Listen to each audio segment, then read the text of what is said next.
Meegammaditi seki fuulan guurin hirarte hingutamtu addunyan maaliif teessa yaaddoyte waan dhabde sandagadhu yaadadhu tan harkatte galata rabbiif galcha jiradhu jiruu tante meegammaditi seki fuulan guurin hirarte hingutamtu addunyan maaliif teessa yaaddoyte waan dhabde sandagadhu yaadadhu tan harkatte galata rabbiif galcha jiradhu jiruu tante jirun duniyaa irruu eenyu guutu arkata takka yoosif guutamte takka sirraa irrata namni qabeenya qabu fayyaa dhabe waywata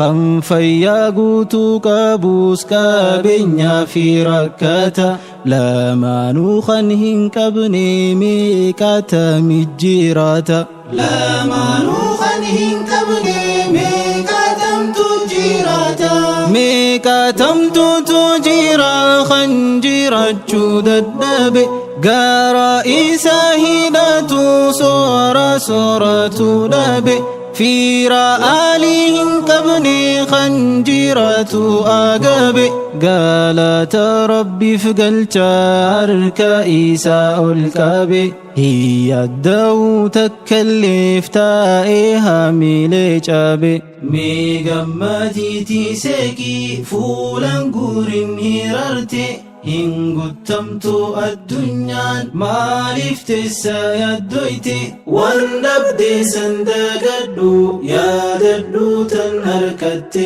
galata rabbiif galcha jiradhu jiruu tante meegammaditi seki fuulan guurin hirarte hingutamtu addunyan maaliif teessa yaaddoyte waan dhabde sandagadhu yaadadhu tan harkatte galata rabbiif galcha jiradhu jiruu tante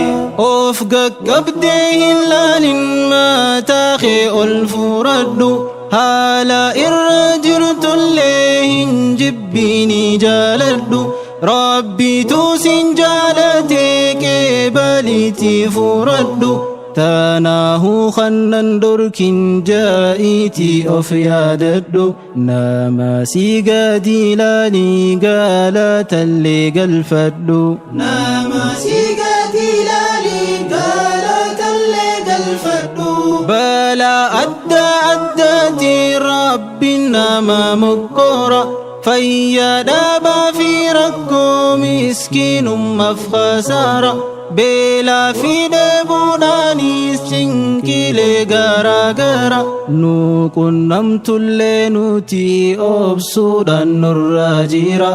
addunyaan nuuf qormaata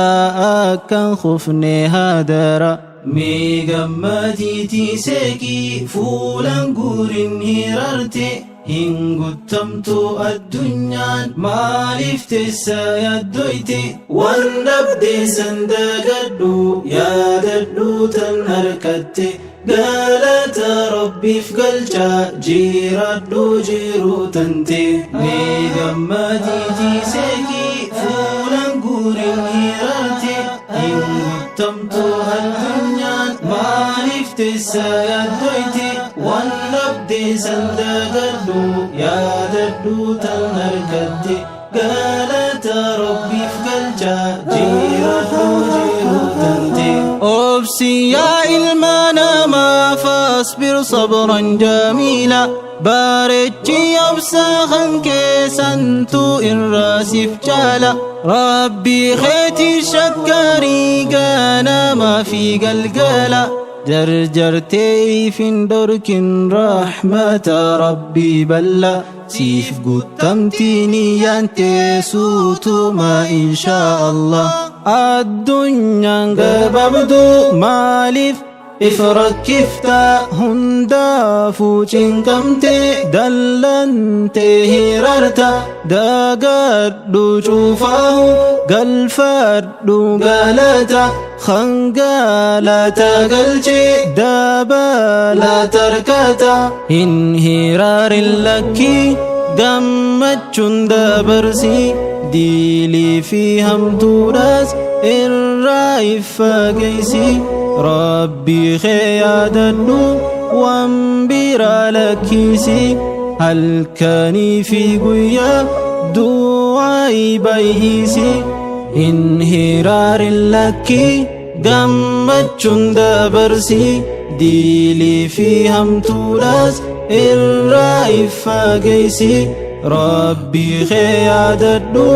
waan biraa lakkisi halkanii fi guyyaa du'aa'i baay'isi hin hiraarin lakki gammachun dabarsi diilii fi hamtuudhaas irraa iffageeysi rabbii kee yaadadhu waan biraa lakkisi halkanii fi guyyaa du'aa'i baay'isi